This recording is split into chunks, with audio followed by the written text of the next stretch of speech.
Caracas, 2019. Un homme entre dans une pharmacie avec une chaîne en or d'une valeur de 600 dollars. Il n'est pas là pour acheter du nettoyant pour bijoux. Il essaie d'acheter de l'amoxicilline pour la dent infectée de sa fille. Le pharmacien regarde la chaîne, regarde l'homme et secoue la tête. Ce n'est pas parce que l'or n'est pas vrai, c'est parce que l'antibiotique n'est tout simplement pas là. Dans tout le district, il n'y a pas d'amoxicilline. 3 pâtés de maison plus loin, une femme échange une bouteille de rhum bon marché contre une cure de 10 jours du même médicament auprès d'un voisin qui avait stocké des antibiotiques vétérinaires avant que les étagères ne soient vides. Le rhum lui avait coûté 2 dollars avant l'effondrement. Les antibiotiques en coûtaient 3. Cette bouteille de gnôle vient de surpasser une once d'or. Pas en théorie, mais en réalité. Un mardi après-midi, dans un pays assis sur les plus grandes réserves de pétrole prouvées de la planète, la plupart des gens croient que l'or est la valeur refuge ultime, la protection finale, la chose que l'on saisit quand le monde s'écroule. Ils se trompent. L'or est une réserve de valeur, une excellente même. Mais dans un véritable effondrement, pas un krach boursier, pas une récession, mais un véritable échec systémique où les chaînes d'approvisionnement se désintègrent et où les pharmacies s'éteignent, l'or présente un défaut fatal. On ne peut pas le boire. On ne peut pas l'avaler pour tuer une infection. On ne peut pas le planter en terre et récolter de la nourriture 6 semaines plus tard. Il existe 3 articles qui, dans chaque effondrement économique documenté du siècle dernier, ont systématiquement eu une valeur d'échange supérieure aux sous-métaux précieux. Et l'un d'eux peut être acheté dès maintenant dans votre animalerie locale pour moins de 5 dollars. Bevor wir zu diesem einen kommen, müssen wir mit dem Tauschobjekt beginnen, das Revolutionen finanziert, Schwarzmärkte geschmiert und während gesellschaftlicher Zusammenbrüche mehr Menschen am Leben erhalten hat, als jedes staatliche Hilfsprogramm in der Geschichte. Harte Spirituosen. Berlin Winter 1923. Die Mark ist tot. Nicht sterbend, sondern tot. 4,2 Billionen Mark für einen US-Dollar. Das hochentwickelte Währungssystem, das einst die am stärksten industrialisierte Nation Europas antrieb, ist auf etwas Mittelalterliches zurückgefallen. Bauern außerhalb der Städte lehnen Papierwährung gänzlich ab. Wer Eier will, muss etwas Reales mitbringen.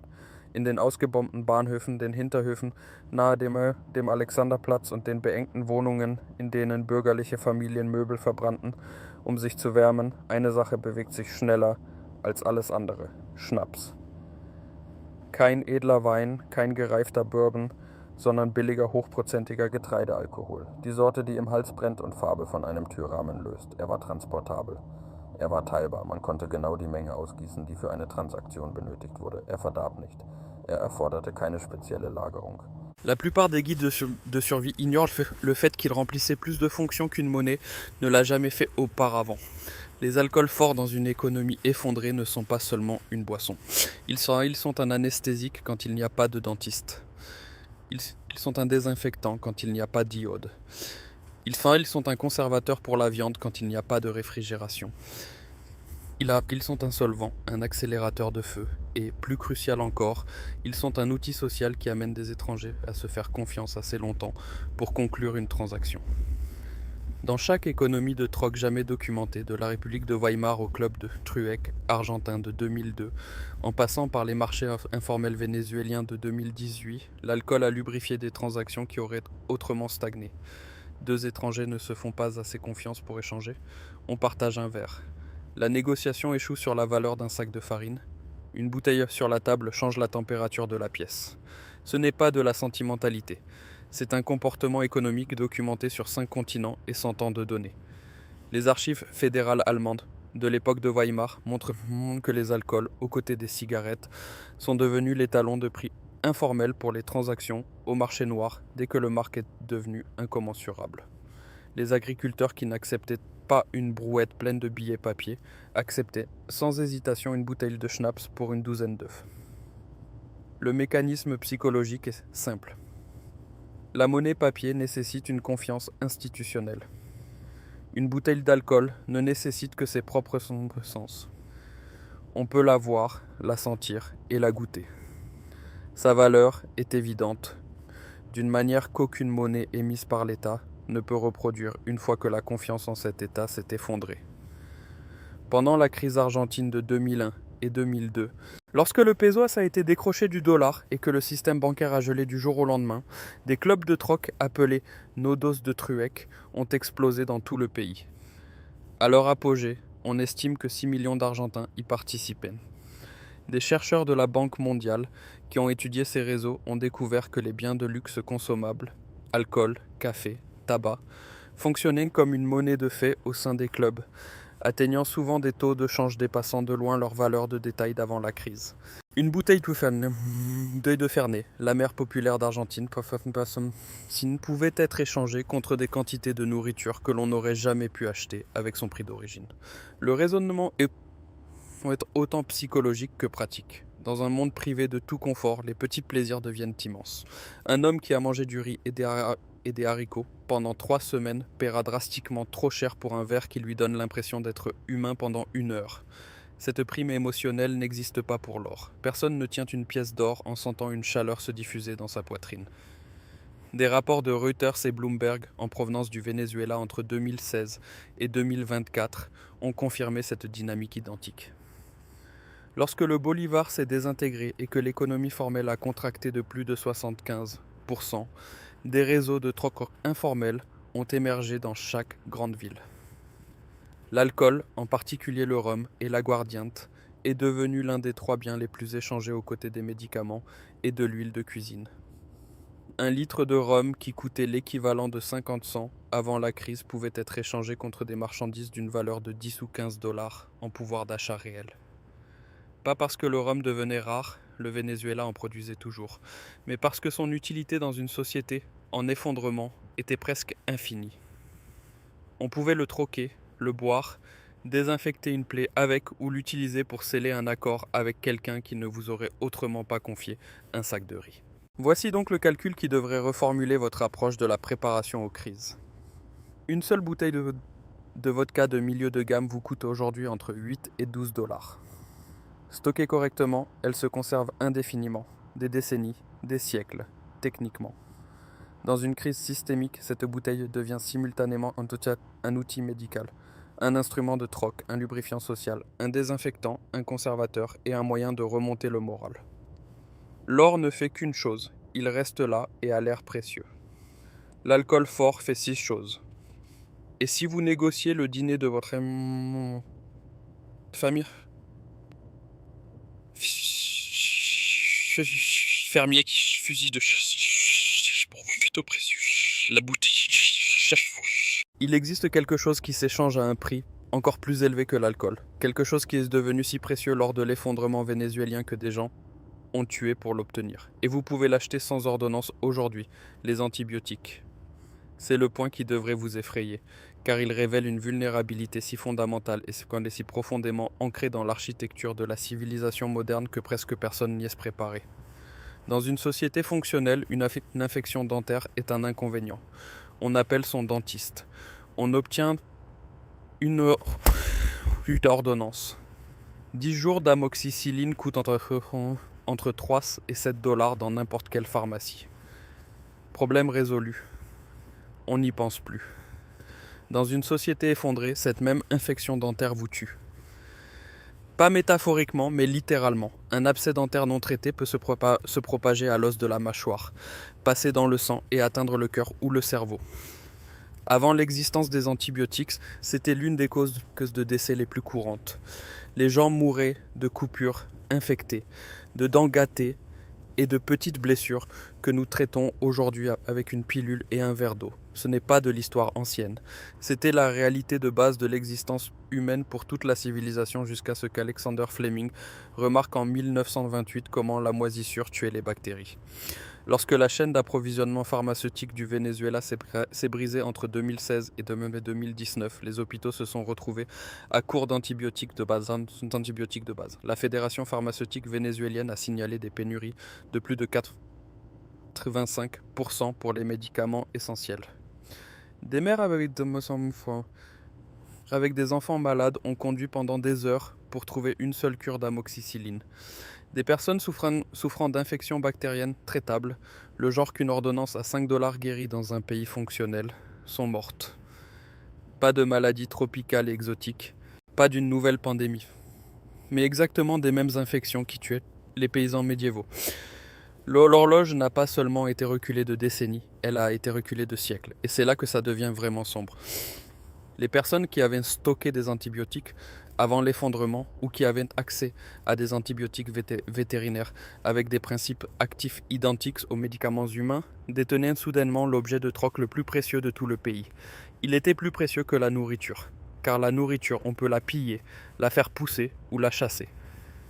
Il était plus précieux que l'eau, car l'eau, on peut la faire bouillir, la filtrer ou recueillir la pluie. Il était plus précieux que l'or, car l'or ne peut pas empêcher une septicémie de dévorer votre enfant vivant en 72 heures. The Prepper's Blueprint de Tess Pennington documente ce phénomène avec une précision clinique. Dans des scénarios de crise prolongée, la hiérarchie du troc se réorganise systématiquement autour des fournitures médicales. Les antibiotiques sont au sommet parce qu'ils répondent à un besoin pour lequel il n'existe aucun substitut. On peut improviser des abris avec du bois de récupération et des bâches. On peut improviser des sources de nourriture par le jardinage, la chasse ou la pêche. On peut improviser la filtration de l'eau avec du sable et du charbon de bois. On ne peut pas improviser la ciprofloxacine. Il n'y a pas de plantes sauvages, pas de remède de grand-mère et pas de techniques populaires qui reproduisent le mécanisme d'un antibiotique à large spectre. Une fois que le stock pharmaceutique est épuisé, il est épuisé. Et les gens meurent à nouveau des mêmes maux que l'humanité pensait avoir vaincus il y a un siècle. La littérature académique confirme cela avec une clarté dérangeante. L'étude publiée dans le Journal of Political Economy sur le troc et la circulation monétaire en conditions de siège a révélé que les fournitures médicales obtenaient systématiquement les primes de troc les plus élevées dans tous les scénarios d'effondrement étudiés. Plus élevées que les munitions, plus élevées que le carburant et plus élevées que les métaux précieux. La raison est un levier existentiel. Si votre enfant a une infection bactérienne virulente et que le seul remède antibiotique dans un rayon de 50 km se trouve dans mon armoire à pharmacie, la négociation n'est pas vraiment une négociation. C'est un sauvetage. Et le sauveur fixe les conditions. Voici maintenant la partie qui ressemble à une information que l'on ne devrait pas vraiment avoir. Aux États-Unis et dans plusieurs autres pays, des antibiotiques dont la composition moléculaire est identique aux médicaments prescrits pour les humains sont vendus légalement sans ordonnance comme médicaments pour aquarium et bétail. Le Fishmox contient de l'amoxicilline. Le Fishflex contient de la céphalexine. Le Fishflox contient de la ciprofloxacine. Ils sont fabriqués dans des installations inspectées par la FDA. Les capsules sont souvent identiques en apparence, en dosage, en couleur et en marquage à leurs homologues en pharmacie. Ils coûtent entre 8 et 20 dollars par cure. Aucune ordonnance n'est requise. Aucune question n'est posée. Je tiens à préciser, ceci n'est pas un conseil médical. Prendre des antibiotiques sans diagnostic approprié est risqué. Le mauvais usage des antibiotiques contribue aux résistances. Ce sont des faits, mais l'économie du troc est aussi un fait. Et l'économie du troc dit ceci. Dans un effondrement systémique où les chaînes d'approvisionnement pharmaceutique échouent, ce qui s'est produit au Venezuela, au Liban, dans certaines parties de la Syrie, en Irak après les sanctions, et au Zimbabwe, un stock d'antibiotiques à large spectre de 20 dollars vaudra plus qu'une pièce d'or de 1000 dollars. Parce que la pièce d'or reste inerte dans la paume de votre main pendant que l'enfant de votre voisin meurt d'une infection à streptocoque que 3 dollars d'amoxicilline auraient guéri. Et un jeudi normal.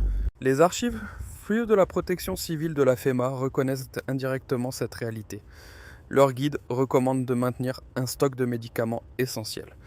Pourtant, l'implication plus profonde, à savoir que les fournitures médicales deviennent la monnaie de troc dominante dans toute urgence prolongée, est une chose que la littérature institutionnelle sur la préparation évite de dire directement. Les données participatives issues de communautés qui suivent les économies de crise réelles sont plus explicites. Fil après fil, au fil des ans et des témoignages de première main, les antibiotiques figurent comme l'objet de troc le plus recommandé pour le stockage. Pas les filtres à eau, pas les munitions et pas l'or, les antibiotiques, parce qu'ils résolvent un problème que rien d'autre ne peut résoudre, pour un coût qui est actuellement presque absurdement bas. Tout ce que nous avons abordé jusqu'à présent partage une limite cruciale. L'alcool est consommé et les antibiotiques sont avalés. Ce sont des biens consommés. Puissant, oui. Salvateur, absolument. Mais une fois troqués, ils disparaissent à jamais. Et s'il existait un objet de troc qui non seulement tient ses promesses, non seulement est consommé, mais qui se multiplie réellement? Les semences paysannes Heirloom Seeds. Argentine 2002.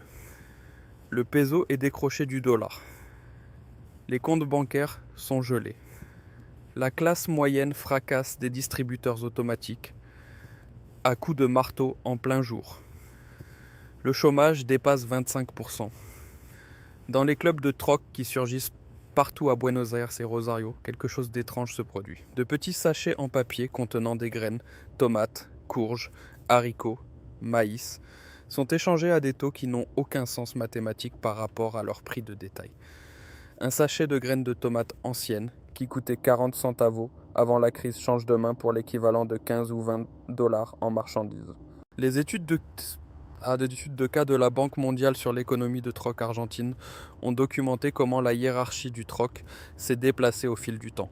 Dans la phase initiale à court terme d'un effondrement, les gens échangent pour des besoins immédiats, nourriture, médecine, chaleur, sécurité. Mais à mesure que la crise s'étire sur des mois, puis des années, et que les gens commencent à s'adapter à la nouvelle réalité, le calcul change fondamentalement. Ils ne demandent plus. De quoi ai-je besoin aujourd'hui? Mais commencent à demander. Qu'est-ce qui me gardera en vie la saison prochaine? Ce point d'inflexion est le moment où les semences surpassent l'or, car l'or ne fait pas de photosynthèse. L'or ne transforme pas la lumière du soleil en nourriture. Et un fermier affamé se moque du cours de l'or quand ses champs sont vides et que la saison des semis commence dans 3 semaines. The Death of Money d'Adam Ferguson, le récit définitif de l'hyperinflation de Weimar, enregistre un schéma qui concorde précisément avec l'Argentine 80 ans plus tard. Lorsque les circuits économiques urbains se sont effondrés, le pouvoir de troc en Allemagne s'est massivement déplacé vers la population rurale qui contrôlait la production alimentaire. Les citadins, professeurs, avocats, comptables, toute la classe moyenne instruite, échangeaient des pianos, des manteaux de fourrure, l'argenterie de famille et des héritages contre des pommes de terre et du pain. Les agriculteurs, qui contrôlaient les moyens de production de calories, sont devenus les personnes les plus riches du pays, pas en Marx, qui n'était plus que du papier peint, mais en pouvoir d'achat réel. Ils pouvaient tout exiger et tout obtenir, parce qu'ils possédaient la seule chose que personne ne pouvait fabriquer avec une planche à billets: la capacité de transformer la terre en survie. Les semences sont l'accès à ce pouvoir pour quelqu'un qui ne possède pas déjà une ferme de 40 hectares. Un jardin de balcon dans un appartement à Caracas, planté avec les bonnes variétés, légumes-feuilles, tomates, poivrons, herbes, peut produire un complément alimentaire significatif pour une famille en 6 à 8 semaines. Plus important encore, il produit des surplus. Et le surplus est la définition de la richesse dans une économie de troc. Des familles citadines vénézuéliennes qui cultivaient ne serait-ce que de petites quantités de légumes pendant la crise ont fait état d'une sécurité alimentaire et d'une capacité de troc nettement supérieure à celle de leurs voisins qui ne le faisaient pas. La différence n'était pas marginale, c'était la différence entre la dépendance et le levier. Mais le détail qui fait passer cela d'intéressant à critique, le détail que la plupart des gens ignorent, est le terme semence paysanne. Il doit s'agir de variétés anciennes, à pollinisation libre, pas d'hybrides. Les semences hybrides, telles qu'elles sont vendues dans la plupart des jardineries commerciales, sont conçues pour une performance sur une seule saison. Elles produisent des plantes qui, à la deuxième génération, ne poussent pas fidèlement au type ou produisent des descendants totalement stériles. Elles sont conçues pour un rachat annuel. Ce modèle commercial fonctionne à merveille quand les jardineries sont ouvertes et que les chaînes d'approvisionnement fonctionnent. Dans un effondrement, c'est une impasse. On plante, on récolte, et on n'a plus rien à planter l'année suivante. Les semences paysannes sont une richesse qui s'auto-réplique. On plante, on récolte, on conserve les graines et on plante à nouveau. Chaque cycle multiplie l'investissement initial sans coût d'entrée supplémentaire, mis à part l'eau et le travail. La dimension la plus inquiétante de tout cela est le calendrier.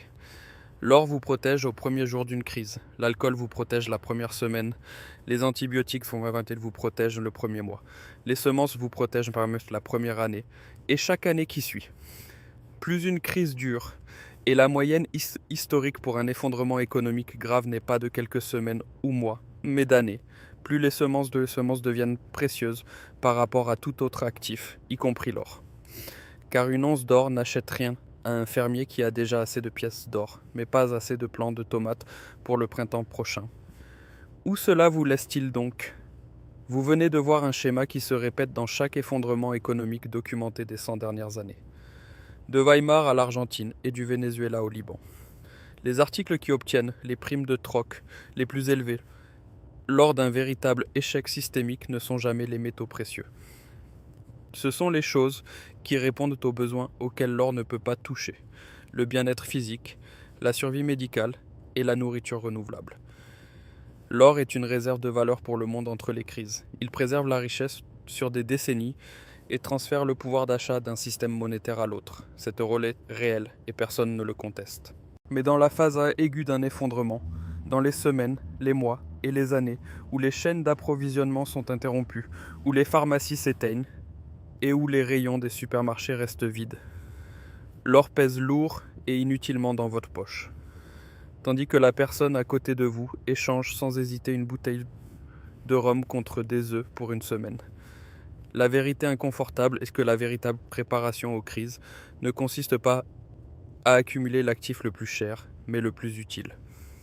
Si l'on répartit 100 $ entre une caisse de vodka correcte, un stock d'antibiotiques à large spectre et 50 sachets de semences potagères paysannes, cela offre une assurance contre un effondrement bien plus réel que 100 $ en lingots d'or. Pas parce que l'or est sans valeur, il ne l'est pas, mais parce qu'on ne peut pas le boire, on ne peut pas l'avaler pour sauver la vie de son enfant, et on ne peut pas l'enterrer dans la terre et manger ce qui pousse.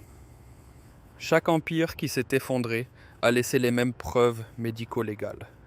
Les survivants n'étaient pas ceux qui accumulaient le plus de richesses conventionnelles. C'étaient ceux qui comprenaient ce dont les humains ont réellement besoin quand chaque système dont ils dépendaient devient muet. De l'eau, des médicaments, des calories, de la chaleur et une communauté. Tout le reste, chaque téléscripteur boursier, chaque certificat d'obligation, chaque disque de métal brillant est un symbole. Et les symboles ne fonctionnent que si suffisamment de personnes croient encore en ce qu'ils représentent. Voici la réflexion que je souhaite vous laisser après cette vidéo. Vous ne vous préparez pas à un scénario hypothétique. Vous vivez dans un monde où la monnaie fiduciaire moyenne dure 27 ans, où la dette publique mondiale a dépassé les 315 billions de dollars et où chaque banque centrale de la planète mène la même expérience monétaire qui a détruit Rome, Weimar et le Zimbabwe. Le calendrier est discutable. Le schéma ne l'est pas. La question n'a jamais été « si ». La question est de savoir si, le moment venu, vous serez celui qui détient de l'or et mendie de l'amoxicilline, ou celui qui détient l'amoxicilline et fixe le prix. Si cette histoire a changé votre regard sur les articles de votre garde-manger, ou sur la valeur de l'or dans votre coffre-fort, abonnez-vous et aimez la vidéo. Nous dévoilons l'histoire qu'ils ont essayé d'enterrer, et les stratégies de survie qu'ils ne vous enseigneront pas. Plantons les graines d'un avenir plus résilient. Le prochain coffre-fort de connaissances sera bientôt ouvert.